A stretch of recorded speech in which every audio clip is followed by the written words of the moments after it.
with Enia Krivine, who is the Senior Director of the Foundation for Defense of Democracies Israel Program and National Security Network. Enia, good to see you. Good to be here. Thank you, Diane.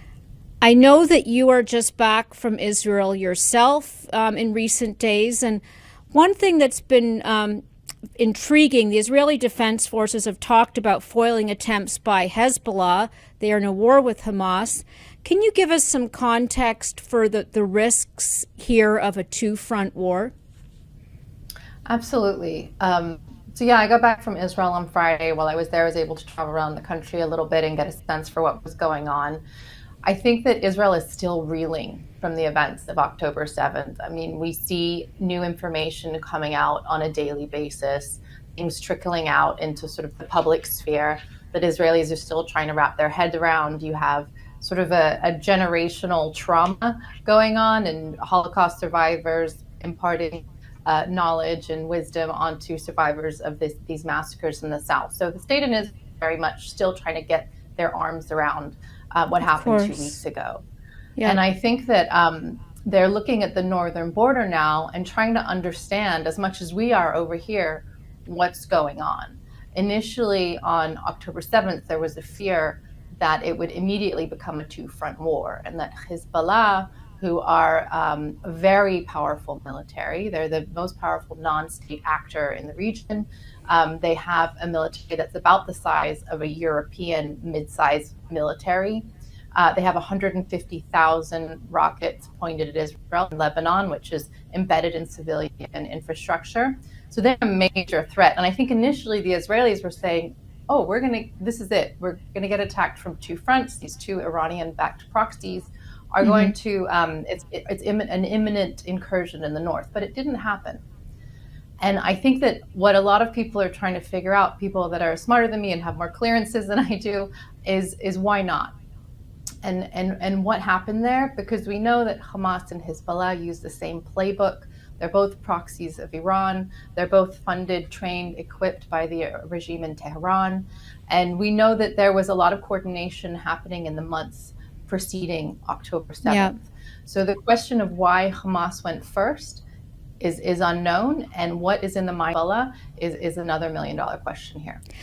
Since you mentioned Hezbollah and its size and heft, let's compare it. Where does Hamas stand relative to that group in terms of strength and funding? Sure.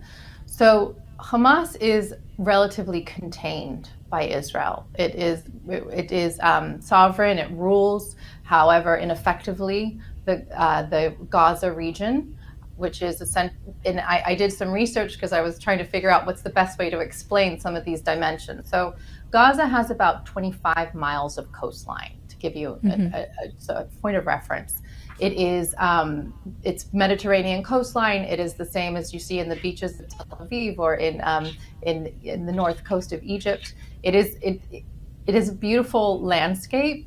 And traditionally, it's been a port for thousands of years. There's been civilization in Gaza dating back to ancient times.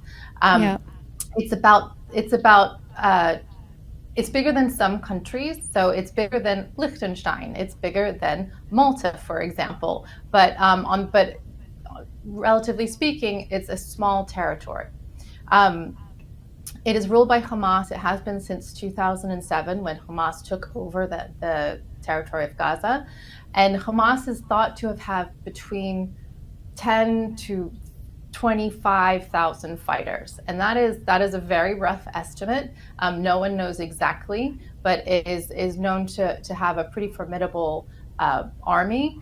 But it's nothing compared to what Hezbollah has. If you look north and look at Hezbollah, you're looking at battle-hardened fighters. They fought in Syria on the side of Iran. They're Iran-supported, trained, equipped. They are very well armed, and you're probably looking at 30 and upwards thousand fighters in Hezbollah, many of which are, like I said, battle-tested and hardened. And with infinite resources, much more than you see Hamas. So Israel always, and that might go a long way to explaining why Israel overlooked the threat from Hamas, which is because they've been more worried about the threat to the north.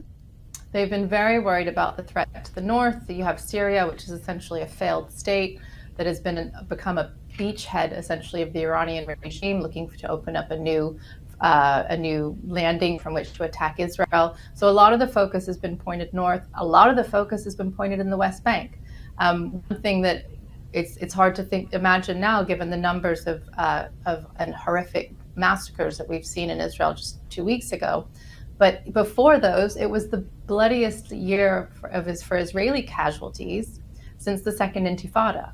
So Israel was already on war footing, and a lot of its attention to national security apparatus were deployed to the West Bank, where there was a huge uptick in violence and terrorism. And like I said, it had already been the most violent year for Israelis since 2004.